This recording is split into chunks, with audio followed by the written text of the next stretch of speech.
fraterno Eduardo Miranda. Es constructor y pertenece al capítulo expreso americano de Constantin 1.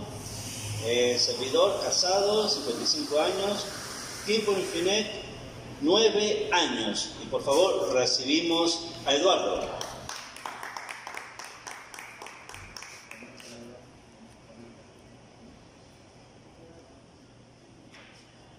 Muy buenos días a todos.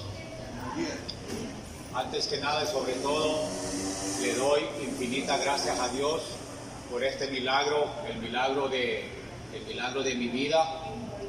Y digo milagro porque, bueno, por muchos motivos que van a escuchar, pero cuando yo ingresé a la fraternidad hace 9 años, era humanamente imposible que Eduardo pudiera ingresar a un establecimiento como este, porque donde está el depósito de basura aquí, de ahí si hubiera hecho mucho relajo, me hubiera corrido el guardia, reciclando y buscando, ¿verdad?, desechos de la basura para su existir. Llegué a esa condición por muchos factores, ¿verdad?, que se dieron desde antes del vientre de mi madre. Mi vida fue marcada inmediatamente a causa del alcoholismo brutal y severo de mi papá.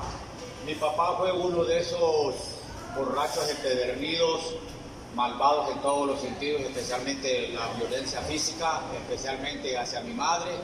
Mi madre embarazada de mí y el Señor golpeándola y pateándola. Desde ahí, ¿verdad?, es marcada mi vida. Crecí con mucha violencia. Soy el 6º hijo de 8 hermanos, de 2 matrimonios de mi mamá. 4 mayores de su primer matrimonio, 4 menores de su segundo matrimonio, el cual yo soy el 6º hijo. Mis 4 hermanos mayores nunca se convirtieron en los hijastros de mi papá y él no se convirtió en el padrastro de ellos tampoco, porque nunca los aceptó. Así que cuando ellos querían visitar a su mamá, a nuestra madre y su hermanito, lo hacían a escondidas. Y cuando el Señor se daba cuenta, no sé, la trabajadora chismosa, un vecino chismoso, quién sabe, era automáticamente una golpiza brutal hacia mi mamá, y nosotros siempre, ¿verdad?, alcanzábamos las colas de esos arranques de ira de mi papá. Así que yo crecí con mucho miedo, mucho temor. Me recuerdo 5:30, 6 de la tarde, que era hora que él regresaba a la casa, era hora de literalmente convertirse en un mago y ¡puf!, desaparecer de la vista, del alcance de él, para no provocarlo a ningún arranque, no ganarse un puñetazo, un insulto, una patada, simplemente estar fuera del alcance de él. Así que crecí con mucho temor hacia este hombre, hacia este ser que debería de haber sido lo opuesto, de amarme, de protegerme, de enseñarme, y no fue el caso ese. No me recuerdo una celebración de Feliz Día del Niño, un feliz cumpleaños, un 15 de septiembre, mucho menos una Navidad, de ninguna celebración que una familia normal suele celebrar. Y los pocos ocasiones que hubieron atentos de celebrar algo así, siempre terminaban en un desastre completo por las borracheras que mi papá se ponía. Y así van las cosas de peor en peor, hasta que un día inesperado mi mamá toma la primera decisión que le empieza a agregar el rumbo que iba a llevar mi vida, y decide huir de mi papá. Ella lo planeó todo con tiempo, hasta el último detalle. Un día él se fue a trabajar, llegó un camión de mudanza, llegó ayuda. Ese día mi mamá puso todas sus pertenencias en ese camión y subió a los 4 pequeños. Y desaparecimos para siempre de la vida de mi papá, nunca jamás saber absolutamente nada de él.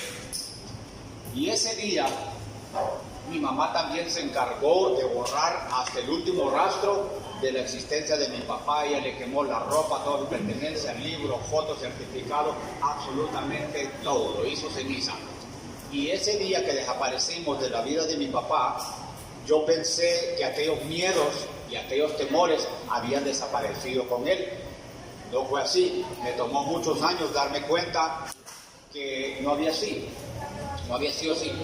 Nos mudamos a otra localidad aquí en Honduras y empezamos a vivir lo que supuestamente era una vida normal. Es cierto, ya no estaba aquel ogro abusivo, violento, pero tampoco había papá. Y no fue como que si crecimos en la calle como vagos, pero mi mamá salía a oscuras, regresaba a oscuras para mantener el hogar. Y así que literalmente esos 4 niños pequeños crecieron solos, sin tutela de adultos. En mi caso, siendo varón, sin padre, sin un mentor, sin un protector que me enseñara cómo ser un buen hijo, lo bueno y lo malo, mucho menos un buen padre cuando fuera mi turno. Transcurren aproximadamente 2 años y mi mamá toma la segunda decisión que ya le empieza a aclarar más el norte que iba a llevar mi vida, y mi mamá decide emigrar a Estados Unidos. Ya para ese entonces se empiezan a dar cuenta que Eduardito es extremadamente precoz. Yo hacía, ¿cómo se dice?, preguntas, años de luz allá para la edad de un niño de 7 años. Me empiezan a decir inteligente en la cuadra, inteligente en la casa, los mayores, inteligente en la escuela. Una de 2 palabras que yo llegué a odiar en mi vida por muchos años. Yo odiaba que me dijeran que era inteligente, porque con el tiempo, con los años, yo razonaba, bueno, si soy tan inteligente, ¿cómo es que yo no me puedo salir de estos hoyos negros, de estos embrollos que yo me meto? La segunda palabra que llegué a odiar fue la palabra Eduardo, mi propio nombre, porque para mi desgracia me pusieron solo un nombre, el nombre del viejo, y como odiaba al viejo, odiaba mi nombre, odiaba mi identidad. Cuando uno debe estar orgulloso de su descendencia, de su nombre, de quién es, imagínense andar por ahí odiando su nombre. Ahora, de pequeño me dicen Eduardito, y ahora ya me dicen, como dicen, Don Eduardo, pero ya no odio mi nombre, la gloria del Señor. Bueno, sigue el transcurso, ¿verdad? Y mi mamá decide irse a Estados Unidos. En ese tiempo los padres no le consultaban a los hijos nada. Con una mirada yo no ya entendía lo que tenía que hacer. Pues mi mamá hace todos los preparativos, se alista para irse a Estados Unidos, y yo ya empiezo a deducir cosas y me pregunto, y ya empiezo a tener resentimientos hacia mi mamá, y empiezo a decir, bueno, primero ella me quitó a mi papá. Es cierto que el viejo era un borracho, pero podía decir que tenía papá. La gente es cruel.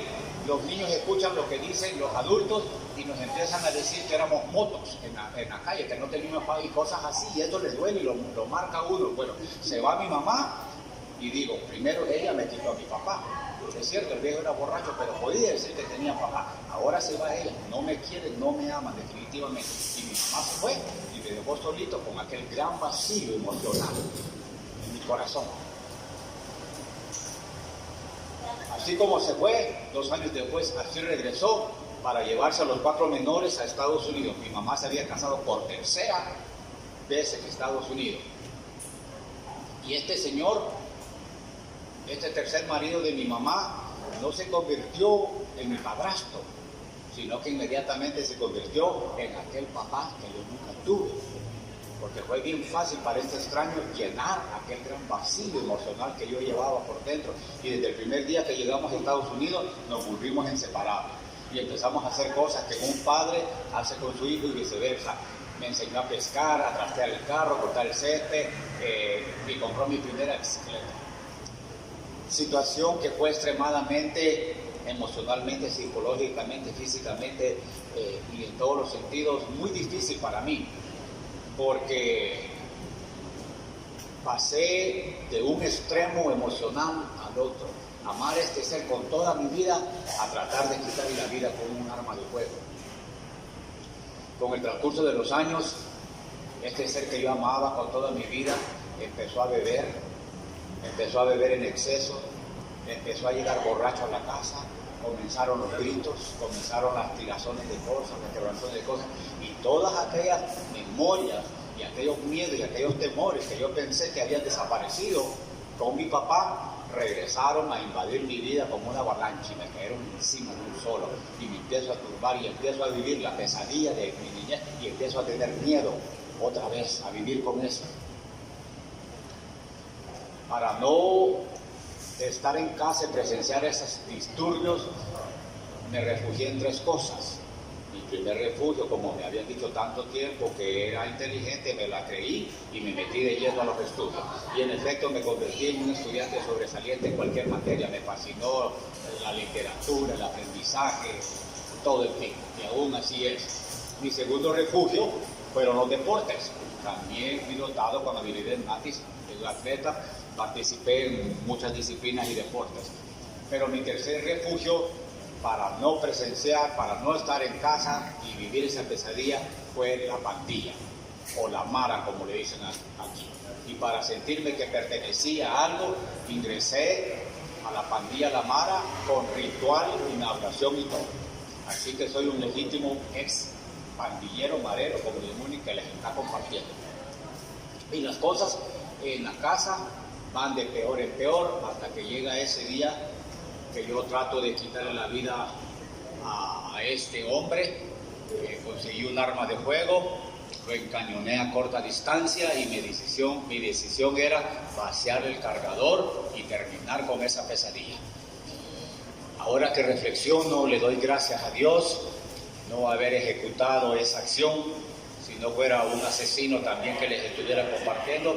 Y no le quité la vida porque me dio miedo, sino porque mi mamá y mis hermanitas pequeñitas se asustaron frenéticamente que ellas se introducieron en la línea de fuego. Años después, yo me iba a arrepentir rotundamente de no haberle quitado la vida a ese hombre cuando tuve la oportunidad, porque cuando logró correrme de la casa, aprovechó para violar sexualmente a mis dos hermanitas. Y yo me eché completamente la culpa de esas violaciones a mis hermanitas porque yo razonaba, si yo le hubiera quitado la vida cuando tuve la oportunidad, él jamás hubiera venido para violarles. Y yo cargué completamente con esas violaciones a mis hermanitas por muchos años, y cargar con esa culpabilidad simplemente, como se dice aquí en Honduras, fue más leña, no para el fogón, sino para la caldera que ardía dentro de mí, ya con resentimiento y con odio. Como se dice aquí en Honduras, ¿verdad? Pasó el susto de ese incidente, pasó aproximadamente un año. Cumplo 15 años y fue un año que yo me pasé cocinando ese odio, un año que yo me pasé solo maquinando malos pensamientos, cómo yo me iba a deshacer de este señor y terminar con esa pesadilla. Un año que creció mi rencor hacia todo mundo. Empecé a tener problemas en el hogar con mi hermano mayor. Él es año y medio mayor, él es más grande, más corpulento, pero él nunca decía nada. Y yo llegué a ofenderlo, a faltarle respeto, a decirle, Carlos, que era una mariquita, que era una niñita, que era una chavalita, que me ayudara a chingar al viejo y termináramos con esa pesadilla, y él nunca decía nada. Y yo sí manifestaba mi disgusto y yo le reclamaba a mi mamá, le exigía que hiciera algo con aquella situación, y mi mamá me decía cosas que yo no entendía, me hacía sentir culpable. Mi mamá me decía, cállate muchacho, vos no sabés lo que estás diciendo, vos empeorás las cosas, me echaba la culpa. O decía, denle un vaso de agua a Eduardo que se está ahogando de la cólera. Entonces eso me aisló más. Empecé a vivir una doble vida literalmente. En el día iba a la escuela, un estudiante sobresaliente, después de clases jugaba mi deporte, pero ya en la noche empezaba a ver, oír y a involucrarme en fechorías, ¿verdad? Ahí que con el tiempo me iba a arrepentir rotundamente. Las cosas van de peor en peor. Pasó un año de ese incidente, llega súper borracho en la madrugada, poniendo música, exigiendo que le hicieran cena, mis hermanitas molestando. Perdí una vez más. Me llenó la rabia y esta vez le caí a los golpes a este señor. Un hombre muy corpulento y un flaquito de 15 años, pero era tanto el odio que yo dominé sin miedo. Por primera vez mi hermano me apoyó y entre los dos le dimos una buena tunda, quebrando la casa a las 3 de la mañana, volando todo, mi mamá gritando, las niñas histéricas, ese escándalo en la vecindad, que obviamente los vecinos llamaron a la policía, llegó policía, lo enchacharon, se lo llevaron. Yo aplaudí y diciendo, gracias a Dios, se lo llevaron, desapareció la pesadilla.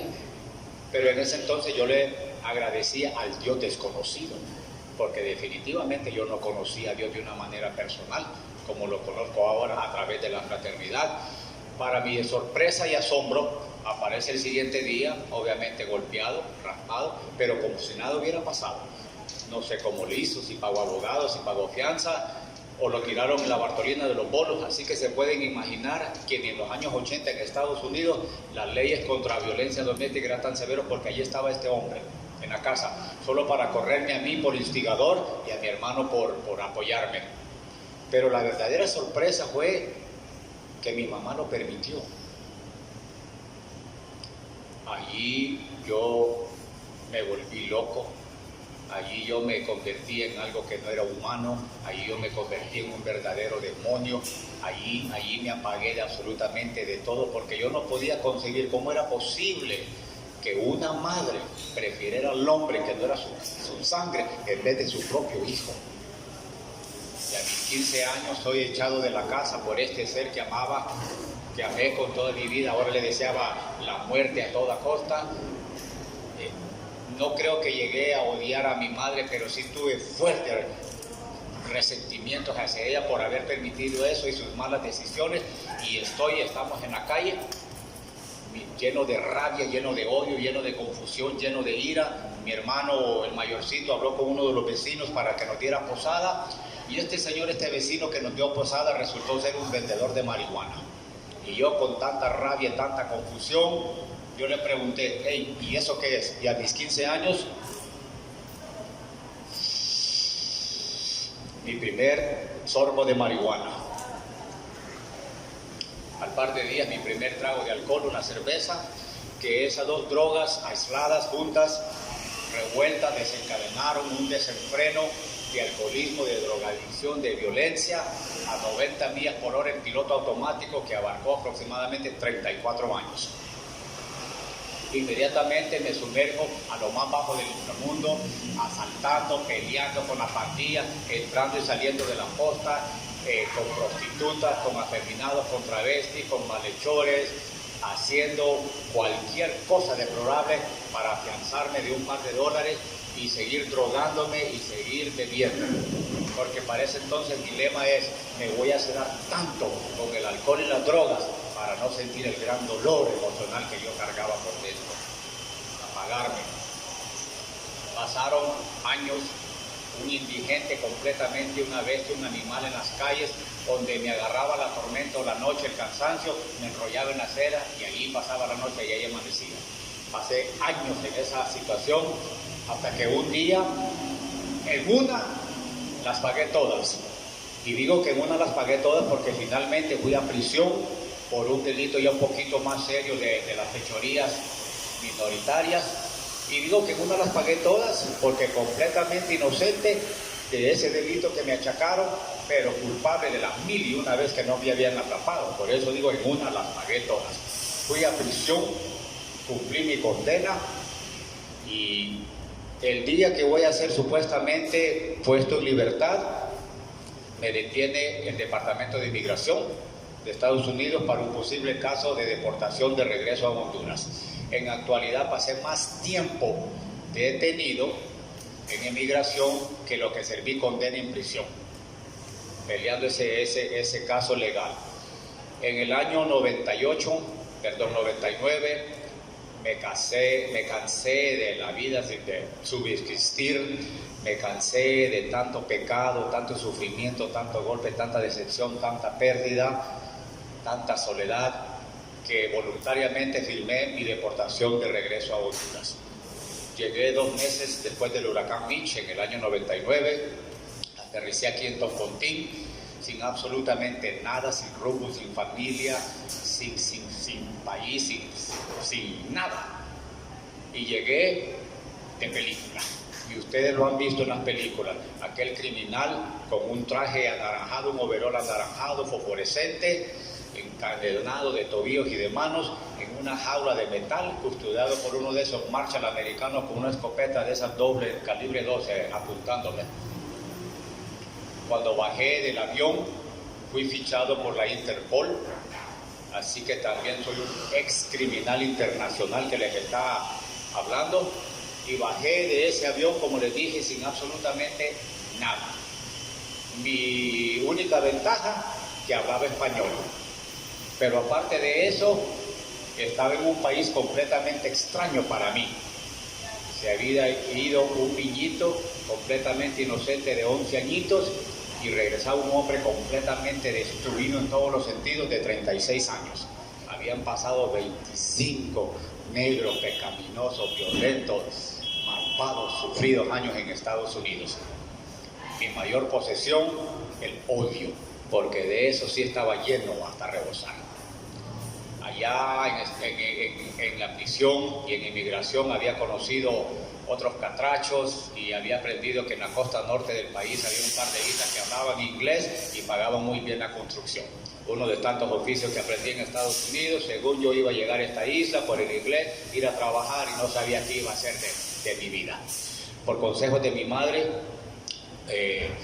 voy a un pueblito aquí cercano a visitar mi pariente más cercano, un primo en ese segundo grado. No nos conocimos, él había nacido años después que yo me fui, a ver en qué me orientaba, qué me podía ayudar.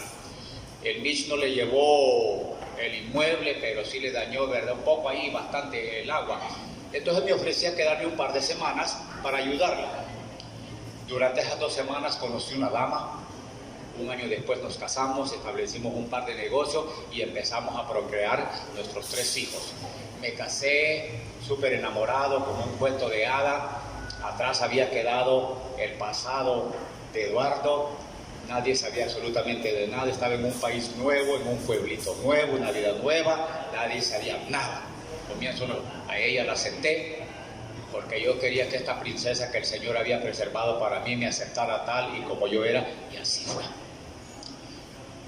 Pero ese cuento de hadas, esa felicidad, no me duró para siempre, porque con el transcurso de los años, aquel demonio de mi pasado, del alcoholismo, la drogadicción y la violencia regresaron a invadir mi vida otra vez, esta vez atacando directamente a mi familia, y comienzo a tener problemas en el índole que solo el alcohol y la drogadicción traen. Por ejemplo, enrollar el carro de la compañía en un poste del teléfono, pelearme con los buceros y los taxistas en las calles, cualquier cosa, cosas así, y empiezo a trasnochar y empiezo a llegar, ¿verdad?, la amargura a mi casa.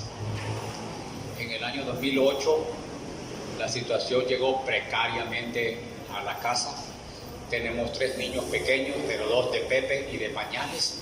No había pagado alquiler en 3 meses, no había nada en la alacena, nadie me contrataba, la gente ya se daba cuenta, ¿verdad?, o se dio cuenta que Eduardo era un bueno para nada, bolo, drogo, irresponsable. Mi esposa me empieza a reclamar con toda razón que yo haga algo para solventar, ¿verdad?, esa situación. En ese tiempo, sintiéndome acorralado, tenía un vehículo clásico, un automóvil americano clásico que yo personalmente había restaurado, y pensé, vendo el carro, le doy el pisto a esta vieja, le cayó el pico. Lo pensé, no se lo dije. Jamás de los jamases se lo digo. Mire, ante el Altísimo, nunca maltraté a mi esposa ni a mis hijos verbalmente, mucho menos físicamente, jamás.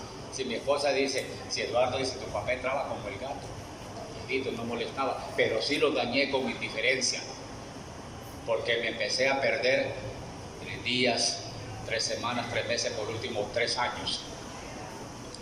Traté de vender aquel vehículo. Obviamente la gente se quiere aprovechar cuando uno está desesperado.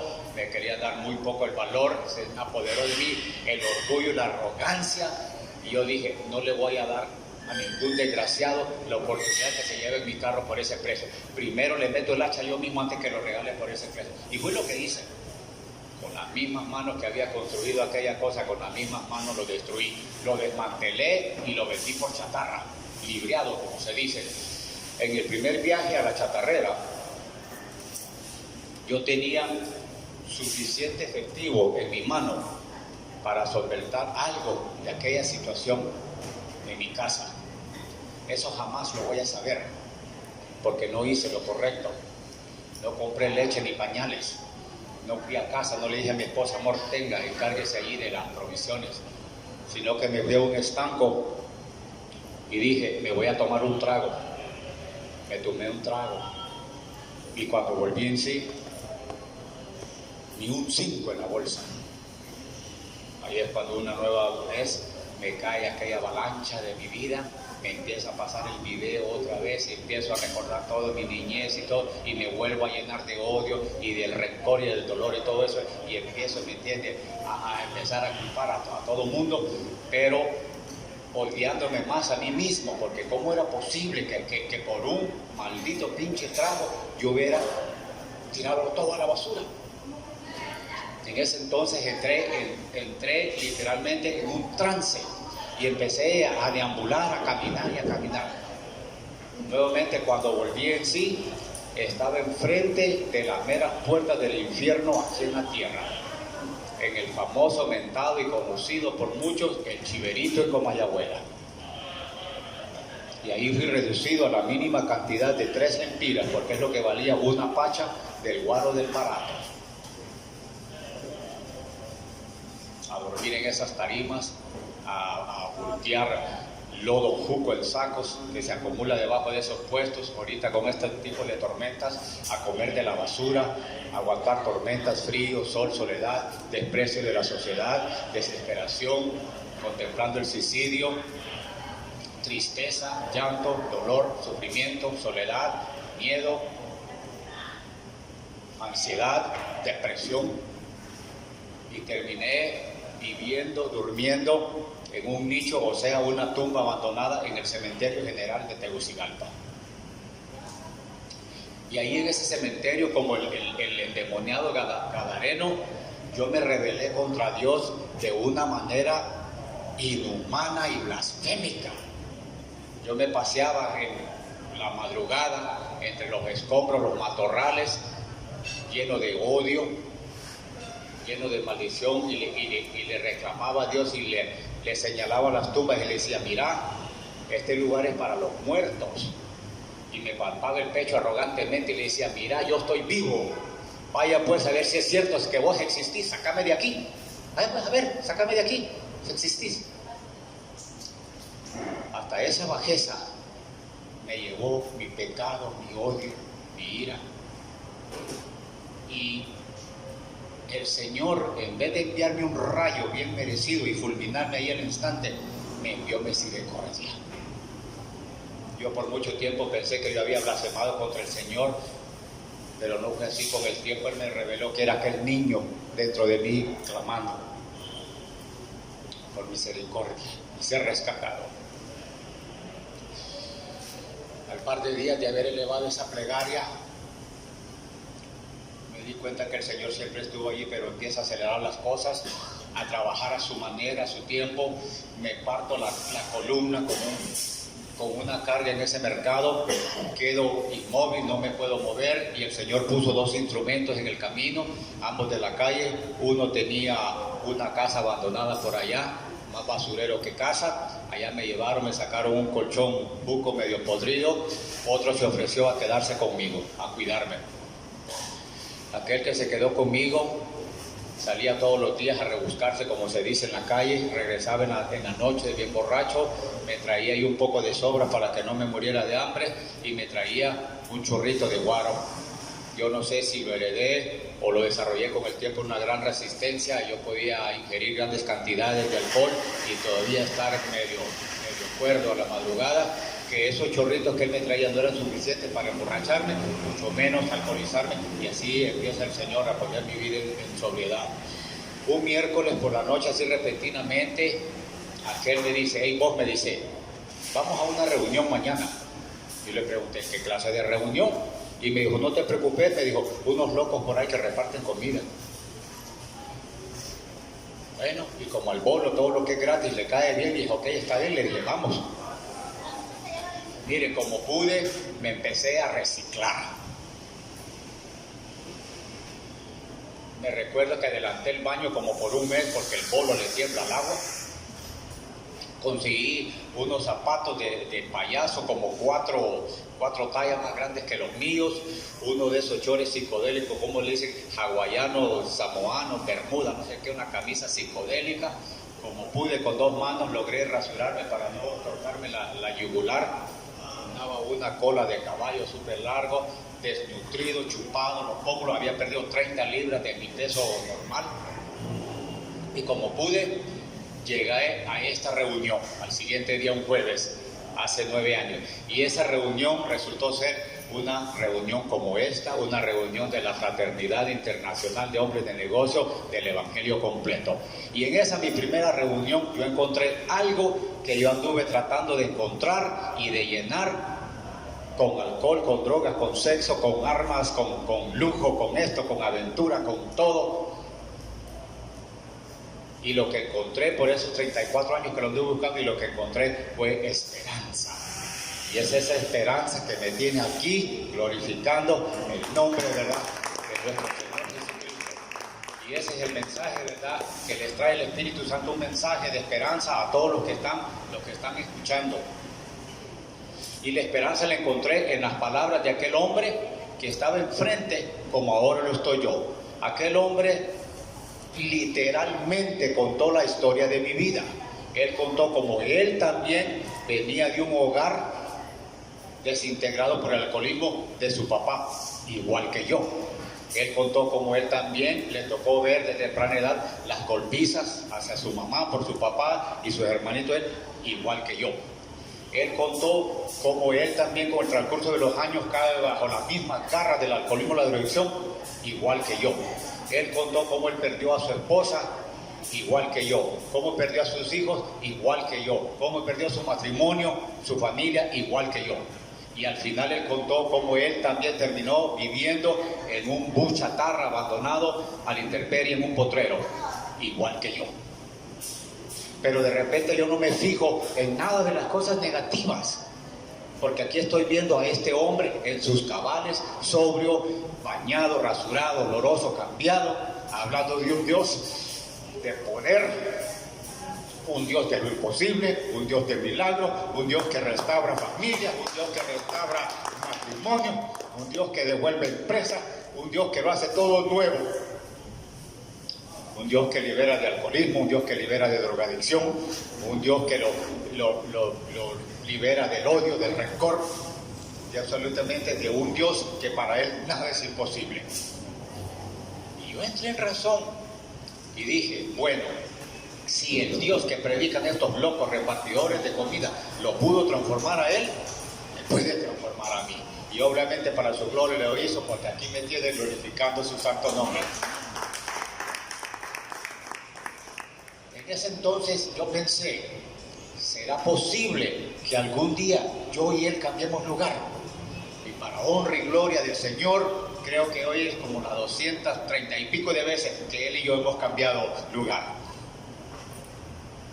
De repente dicen en esa reunión, va a ir un Sahel. Y metiche que soy yo inmediatamente, ¿qué es un Sahel? No se preocupe, si usted va a ir. Yo no supe lo que era Sahel hasta que lo leí en el podio en Ciguatepec, el Centro Nacional donde se imparten los Saheles. Sahel, Centro Nacional de Capacitación para Líderes. Pero llegar a ese primero Sahel casi literalmente me cuesta la vida. Y había servido al enemigo tantos años, un excelente y obediente esclavo soldado que no me quería dejar ir. Y tuve mucha oposición para llegar a ese Sahel.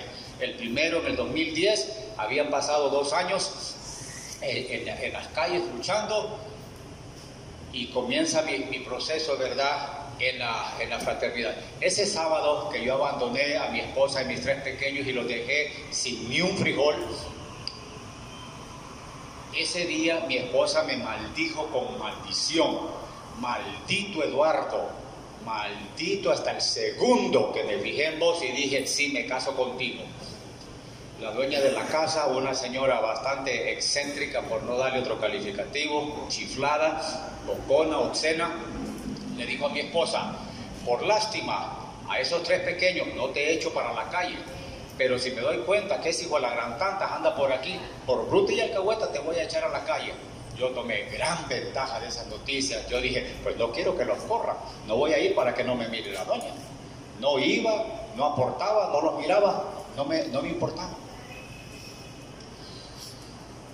El primer Sahel lo cancelan por alerta de huracán.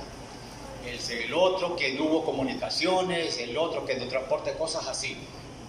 Pero en mi primera reunión yo no lo podía explicar, pero sabía irrefutablemente que algo había cambiado dentro de mí y que las cosas iban a ser mejor. Y me metí de lleno a la fraternidad, me enamoré y seguí yendo a las reuniones.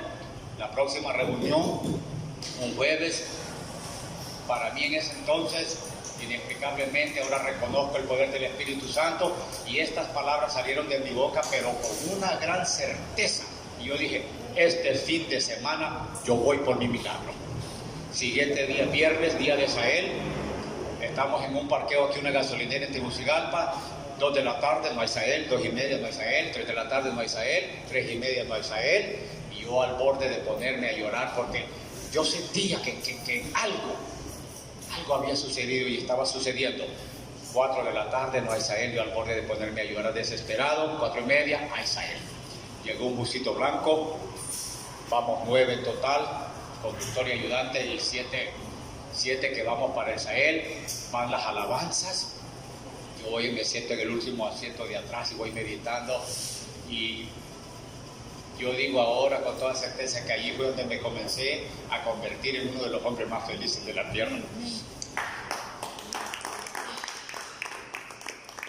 20 minutos antes de llegar en la Cuesta de la Virgen tuvimos un horrible accidente de tránsito. Un conductor imprudente se introdujo en nuestro carril a velocidad de carretera 70-80 kilómetros, nos estrellamos de frente. Dimos 4 vueltas de trompo, nos fuimos 150 metros de lado, invadimos aquel carril, aquel carro nos rebotó, invadimos el otro carril. Bueno, al final 4 vehículos involucrados, los 4 vehículos quedaron amasijados de hierro, inservibles, y yo fui el más dañado de ese accidente. Definitivamente el enemigo me quería, ¿verdad?, llevar. Llegó policía, llegó ambulancia, me querían llevar de emergencia a una clínica, hospital. Me negué porque me acordé lo que yo había dicho. 10 minutos después del accidente, yo no puedo respirar, ya siento la cabeza hinchada, la caja torácica, lo mayugol. Y yo que he sido golpeado tanto, dije, mañana no me voy a poder mover. Llegamos atrasados a ese Sahel, estaban las alabanzas, repleto aproximadamente 450 y pico de hombres, y yo de repente voy de un solo a la primera fila enfrente, al escenario. Ese sábado, cuando yo volví en sí, tomé una decisión tripartita. No iba a regresar a la casa un borracho adicto, no iba a regresar a la casa un hombre destruido, y mucho menos con las manos vacías. Porque para ese entonces para mí era imposible que yo regresara a mi casa e irle a robar a mi familia lo que no les había dado, y quitar a esos pequeños el bocado, sin darme cuenta que estaba a punto de enfrentar la peor batalla de mi vida. Y ahí voy para enfrente, y de repente yo estoy de rodillas, yo estoy llorando abiertamente como un niño, estoy con mis ojos cerrados y le estoy clamando a aquel Dios que yo quiero conocer más, que empiezo a creer, y estoy pidiendo esas 3 cosas con mis ojos cerrados. Señor, libérame de alcoholismo y de drogadicción, vuelve a ser un hombre de provecho y restaura mi familia. En eso siento una mano que me toca. Ahora me doy cuenta que fue uno de los sahelistas, de los que imparten el Sahel, y este extraño me empieza a decir cosas bonitas, pero yo no le creo a nadie, estoy incrédulo. No me acuerdo si me dijo hijo, fraterno, hermano, no sé, no me acuerdo, pero me dijo algo como así: esta es la palabra que Dios o el Señor tiene para ti. Muchos de los que te rodean no creen que te vas a levantar, pero yo, el Señor, te voy a levantar. Y yo no le creo nada. Incrédulo, yo digo y pienso, esas son papadas. Todo el mundo viene jodido aquí, a todo el mundo le dicen cosas bonitas para que venga, para que se emocione. Yo no le creo, casaca. Y de repente sigue diciendo, de ahora en adelante todo lo que tus manos toquen va a prosperar. Miren, peor aún todavía, más arrogante yo. Claro que voy a prosperar. Si yo soy ingeniero industrial, yo soy bilingüe, yo soy mecánico, yo soy cocinero, yo fui soldado, yo soy aquí, yo soy acá, yo soy esto. Me voy a levantar, voy a conseguir trabajo, voy a agarrar el billete y voy a levantar mi vida. Claro que voy a levantar. Y yo no le creo nada. pero de repente me dice ya con la voz un poquito más contundente, y tu familia no la vas a perder porque yo, el Señor, te la voy a restaurar. Mire, yo que me enfrenté en la calle con absolutamente todo, me acobijaba con los muertos ahí tuve miedo, tuve temor, abrí los ojos y tuve temor, porque no había manera que ese extraño que jamás me había visto en mi vida supiera lo que estaba en mi mente. Y ahí yo reconocí que solo el poderoso Espíritu de Dios le pudo haber revelado lo que yo estaba pensando, y tuve miedo. Pero ese fue el primer día. Al siguiente día, los talleres, las charlas, pero por la tarde, una charla denominada La Familia. De igual manera, este hombre contó las sentencias barbarias que le hizo a su familia, especialmente las golpizas que le daba a su esposa, como lo hizo mi papá, como me tocó ver, cómo destruyó absolutamente todo. Pero igual, este hombre está hablando de un Dios de milagros, de un Dios todopoderoso que todo lo puede, de un Dios que perdona, de un Dios que restaura familia. Nace más fuerte la esperanza que me tiene aquí glorificando el nombre del Señor Jesucristo. Y una vez no me fijo en lo malo, si digo, bueno, si el Señor pudo restaurar la familia de él, puede restaurar mi familia. Y crece más esa esperanza. Segundo día, el siguiente día, domingo, último día, por la mañana solo un testimonio. Y es hora que los empiezan a despachar, empiezan a agarrar llaves, celulares, a despedirse, y sacan una cesta para una ofrenda voluntaria. Y yo, ¿de dónde? Salí del cementerio, salí del basurero, salí de la calle. La Fraternidad del Capítulo había costeado mi vida, todo. Pero empiezo a hablar con el Señor ya con más confianza. Y le digo, bueno, Señor, todo lo que he aprendido en este Sahel, este fin de semana, me dicen que tú, el Todopoderoso, el más Altísimo, me amaste tanto a mí, que diste la vida de tu único Hijo a morir por mis pecados, que son perdonados todos mis pecados, que soy nueva criatura, que todo va a estar bien. Pero, Señor, no tengo esposa, no tengo hijos, no tengo hogar, no tengo casa, no tengo trabajo, no tengo ni un empleo, no tengo nada. ¿Qué voy a hacer? ¿De qué se trata esto, Señor? En eso otro extraño se me acerca y me dice, el Espíritu puso esto en mi corazón. Y se me acercó y me echó un papelito en la bolsa de la camisa. Nos consiguieron jalón. En ese accidente llamaron a 4 grúas diferentes para que arrestaran cada de los vehículos involucrados. Nos consiguieron jalón. Y venimos en una pailita en la carretera de regreso a Tegucigalpa. Y yo vengo, ¿verdad?, pensando toda mi vida, el video, desde mi niñez y todo lo que me ha acontecido, hasta el último segundo ahí en el Sahel. Y vengo pensando y de repente pienso, y cuando llegue a Tegucigalpa, ¿a dónde me voy a bajar? Si no tenía a dónde ir. Señor, no puedo ir a meterme otra vez a un estanco. Señor, no puedo ir a meterme a ese hoyo en la tumba, al cementerio otra vez. Una vez más, ¿de qué se trata? ¿Qué voy a hacer, Señor? Me acordé de aquel papelito en mi bolsa, meto la mano y era un billete pegado de cierta dimensión, de cierto color. 2 semanas atrás, 5 pesos, me hubieran puesto en un trance y automáticamente me hubieran como zombie al estanco a seguir bebiendo. Y por primera vez en esos 2 años que estuve en la calle, había desaparecido completamente el deseo de beber y de drogarme. Y pensé sobriamente, con ese dinero alquilé una habitación económica alrededor del mercado, era mi zona de confort, y como era temporada de lluvia, a mayoreo compré paraguas para revender. Estaba tan lastimado desde los golpes del accidente que con mucha dificultad solo aguantaba caminar media cuadra y me tenía que sentar a descansar. El Señor solo me permitía vender 2 paraguas al día, uno para pagar la habitación, el otro para la comidita. El dinero duró exactamente 1 semana.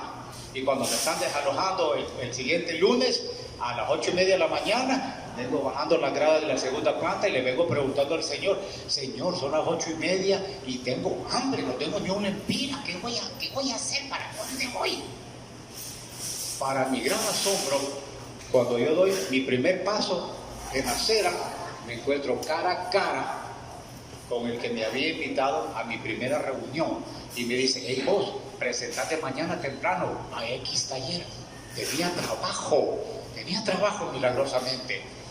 Empiezo a aportar económicamente a la casa, se restablece la comunión con mi familia en Estados Unidos, que me hacía muerto, especialmente mi madre. A mi madre acaba de pasar el Día de las Madres, tengo 19 años de no verla desde mi deportación, vino para mi boda. Aquella mujer que me había maldecido con maldición empieza a escuchar lo que el Señor está haciendo en mi vida, me empieza a escuchar, compartir testimonios por la radio, me empieza a ver por la televisión, empieza a mirar estos cambios asombrosos. Me metí a servir de lleno en la fraternidad. Cuando yo ingresé, yo estaba tan necesitado que yo llenaba 4 de estas hojas de petición, de oración, con letra pequeñita, entre las rayas, por los márgenes, por ambos lados, para que me cumplieran todas mis necesidades. Y todavía agarraba un cuchito, me lo echaba en la bolsa y lo iba a llenar allá al taller. Así estaba de necesitado. Ahora solo lleno una. La parte frontal, le doy gracias a Dios por el milagro de mi vida, y en la parte de atrás le pido mis necesidades. Aquella siembra inicial que hizo el Espíritu Santo en mi vida, aprendí el concepto de la ley de la siembra y de cosecha. Si uno siembra un grano de maíz, le va a dar una mata de maíz, y según la fertilidad del terreno, 3 o 4 mazorcas. Pero si usted quiere un maizal o una milpa, use su imaginación, hay que sembrar toda la medida. Y le sigue echando. Alrededor de ese taller me quedaban 3 capítulos cercanos, uno el martes, uno el viernes, uno el sábado, y mi capítulo que era los jueves. Entonces, así que empecé a ir, ¿me entienden?, los capítulos, a llenarme, empecé a servir en los capítulos, empecé a apoyar, empecemos a andar en eventos estratégicos, compartiendo testimonio. Al mes ya estaba compartiendo testimonio, anduvimos sirviendo en campañas, en fin, donde quiera que nos llevó el Señor. 2 años después, en el 2010, voy terminando. En el 2010 había pasado 4 años que yo me había salido de la casa y abandonado. 2008, 2010, cuando ingresé a la fraternidad, en la calle luchando.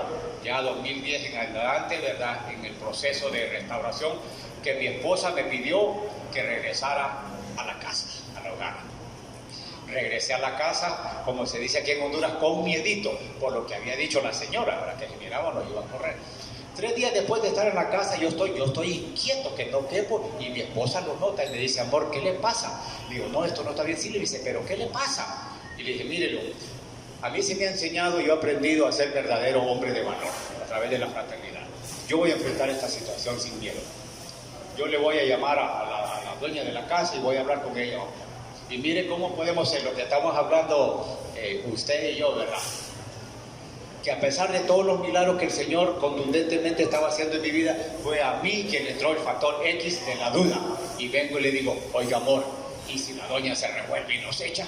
Y aquella mujer que me había maldecido con maldición me dijo: no se preocupe, nos vamos por otro lado. Yo soy su esposa.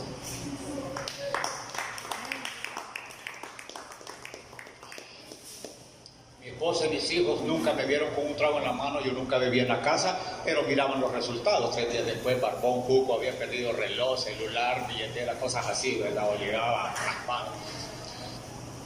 Mi pequeño Joshua tenía 4 añitos. Y una tarde que voy llegando, en vez de recibir a su padre con abrazos, besos y alegría y expulgarme en la mochila a ver qué llevaba, aquel niño me recibió a patadas. Literalmente me recibió a patadas y me decía, me agarró a patadas y me decía unas palabras que yo no le entendía, y me pateaba y me decía: Togo, Togo, Togo. Allá estaba mi esposa lavando una pila y le pregunté: ¿qué me está diciendo? No le entiendo. Y me dice: te está diciendo drogo. Inmediatamente yo, a la defensiva, le eché la culpa a mi esposa y le reclamé: mira, Olio, que te pones a hablar en voz alta, mira lo que le enseñas a los niños. si eso lo había asegurado yo.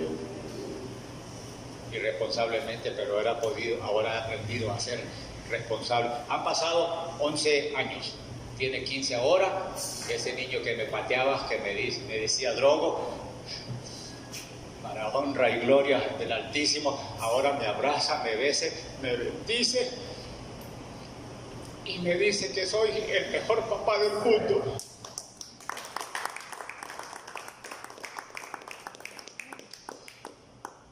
Oramos con mi esposa, cobro valor, le llamo a la dueña de la casa y yo esperando lo peor, porque esta es una señora chiflada. Para mi gran asombro ocurrió exactamente lo opuesto.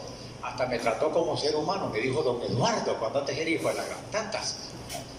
Le dije, verdad, que quería, le conté el testimonio y le dije que quería regresar a la casa, pero no quería problemas a mi esposa y mi hijo, mucho menos a ella. Y me dijo: don Eduardo, está bien, puede regresar a casa. Pero me dice: solo un detallito, tenemos que hacer nuevo arreglo con las mensualidades. Y yo dije: 4 años pasados, aquí viene el trancazo económico. Miren, para mi asombro, le subió allí nada, insignificante, nada. Yo pegaba brincos de aquí al cielo de alegría. Miren, al final, esta señora terminó perdonando 4 años de alquiler que mi esposa y mis hijos vivieron allí en mi ausencia. Nos regaló el Señor testimonio, una empresa en el rubro de la construcción. Por el momento, en su voluntad, estamos, verdad, como se dice, entre proyectos, verdad, y creyéndole al Señor. Yo había escuchado tantos testimonios, verdad, donde decían los fraternos: mire, yo le puse al Señor allí que quería el carro de tal color, tal año, tal modelo, y así me entregaron las llaves sin prima, sin nadie, Bueno, en marzo del año pasado me llegó mi turno, me regalaron un carrito, pero no crean que de paquete nada, estaba botado allá también en un potrero, ya está podrido, está talado, pero adivinen que es una de mis especialidades.